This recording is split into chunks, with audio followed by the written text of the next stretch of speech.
नमस्कार, मैं अर्शिफा खान और आप देख रहे हैं ट्रिपल.com। आज का हमारा टॉपिक है 2030 का भारत। आज हम जनता से जानेंगे कि जनता 2030 में कैसा भारत देखना चाहती है। तो आइए जानते हैं जनता से। आइए जानते हैं सर से कि वो 2030 में कैसे भारत की कल्पना करते हैं। तो अपन तो चाहते हैं सब लोग सुख समृद्धि हो, ये रोगों का नाश हो, अच्छा देश तरक्की करे, नौजवान पीढ़ी अच्छी तरक्की करे, आगे बढ़े। बस यही है। और क्या देश के लिए, देश को आगे बढ़ाने में इन्हीं लोगों का सहयोग रहेगा, नौजवान पीढ़ियों का ही। क्या आपको लगता है कि 2030 तक क्राइम फ्री भारत बन पाएगा? तो बस यही तो सबसे बड़ी बात है, ये नहीं होना चाहिए। जो उस पर थोड़ी लगाम लगना चाहिए, अपराधों पे लगाम लगना चाहिए। छोटे छोटे बच्चे अभी जो नशे पे कर रहे हैं, इन पे लगाम लगना चाहिए, इन चीज़ों पे। तो आपको लगता है कि 2030 तक गवर्नमेंट ये अपराधों पर लगाम लगा पाएगी? लगाना तो चाहिए। ये देखो गवर्नमेंट भी क्या कर सकती है, जो भी है कुछ है, ये कुछ अपने को भी समझना पड़ता है। हर चीज़ ये अपने आप को भी समझना पड़ता है, परिवार को भी समझना पड़ता है कि मेरे बच्चे क्या कर रहे हैं, क्या नहीं कर रहे हैं। इन चीज़ों को लेके उनको भी ध्यान रखना चाहिए। तो बिल्कुल सही कहा है। अभी सर से हमने जाना है कि उन्होंने कहा है कि जो नशे को लेकर आजकल जो चल रही जनरेशन काफ़ी ज़्यादा नशे की तरफ जा रही है, तो उन्होंने कहा कि 2030 तक वो नशा मुक्त भारत देखना चाहते हैं। आइए जानते हैं अब और किसी से कि वो कैसा भारत की कल्पना करते हैं। फिर कि 2030 तक शिक्षा नीतियों में कुछ बदलाव किया जाना चाहिए। बिल्कुल, मुझे लगता है कि शिक्षा नीतियों में कुछ बदलाव तो करना चाहिए। जैसे कि जो जात पात से संबंधित अगर हैं तो वो उसमें बिल्कुल संशोधन होना चाहिए। दूसरा ये कि जो शिक्षा नीतियों में आजकल प्राइवेटाइजेशन जो हो रहा है, उसको डेफिनेटली दूर करना चाहिए। शासकीय जो स्कूल हैं, विद्यालय जो हैं, उनमें डेफिनेटली सरकार को ध्यान देना चाहिए, जिससे कि शिक्षा नीति और आसान हो और बच्चे जो हैं, जो गरीब बच्चे हैं, वो भी उसमें उसका लाभ ले सकें और अच्छी शिक्षा प्राप्त कर सकें। क्या आपको लगता है कि 2030 तक भारत से गरीबी ख़त्म हो जाएगी? गरीबी तो ख़त्म नहीं होगी, लेकिन हाँ, इसमें जो सरकार की नीतियाँ अगर कुछ इस वे में अगर आती हैं जो कि गरीबी उन्मूलन से रिलेटेड है, तो डेफिनेटली इसका फ़ायदा आम जन को ज़रूर मिलना चाहिए। जैसे जन धन योजना जो सरकार ने चलाई है, उससे काफ़ी लोग लाभार्थी हुए हैं, तो निश्चित तौर पर इससे काफ़ी हद तक फ़ायदा तो पहुँचेगा।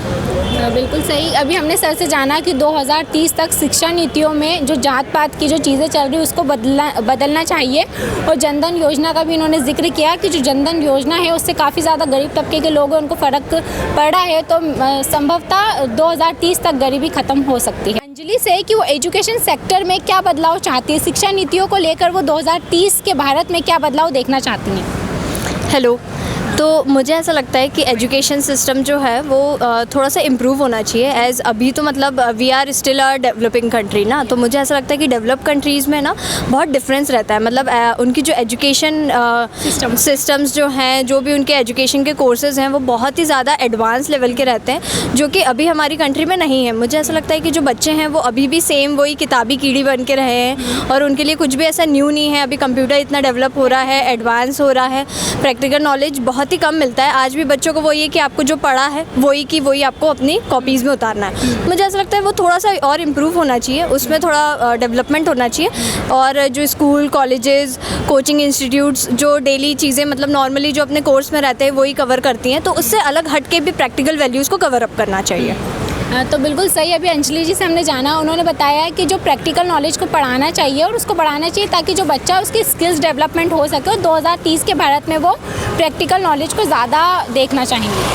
आइए जानते हैं श्रद्धा से कि वो 2030 में मानती हैं क्या कि 2030 तक क्राइम फ्री भारत बन पाएगा। हेलो।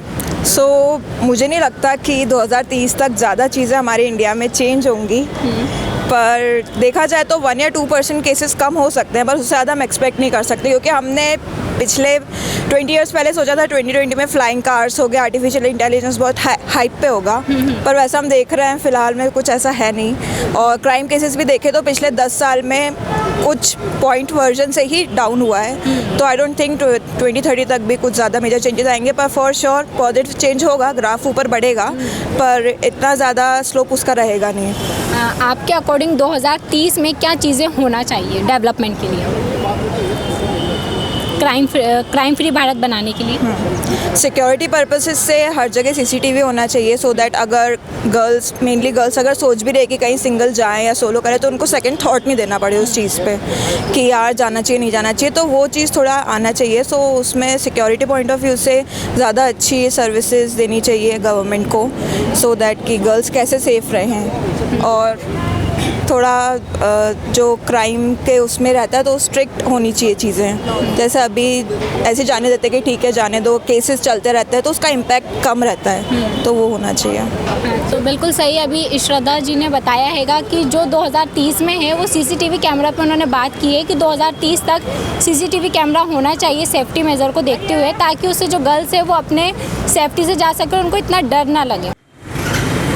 तो आज हमने 2030 के भारत को लेकर बात की कि 2030 में जनता कैसा भारत देखना चाहती है, क्या वो शिक्षा नीतियों में चेंजेस चाहती है। तो हमको काफ़ी ज़्यादा सजेशंस मिले कि जो पुरानी शिक्षा नीति है उसको बदल देना चाहिए। किसी ने कहा कि क्राइम फ्री भारत बनाने के लिए 2030 तक सीसीटीवी कैमरा होना चाहिए, और काफ़ी ज़्यादा सजेशन मिले हैं और काफ़ी ज़्यादा अच्छी चीज़ें बताई गई है कि 2030 में जो यूथ है वो किस तरह से भारत देखना चाहेगी। अगली बार हमारी टीम फिर मिलेगी आपसे किसी नए टॉपिक के साथ। जब तक के लिए मुझे दीजिए इजाज़त, नमस्कार।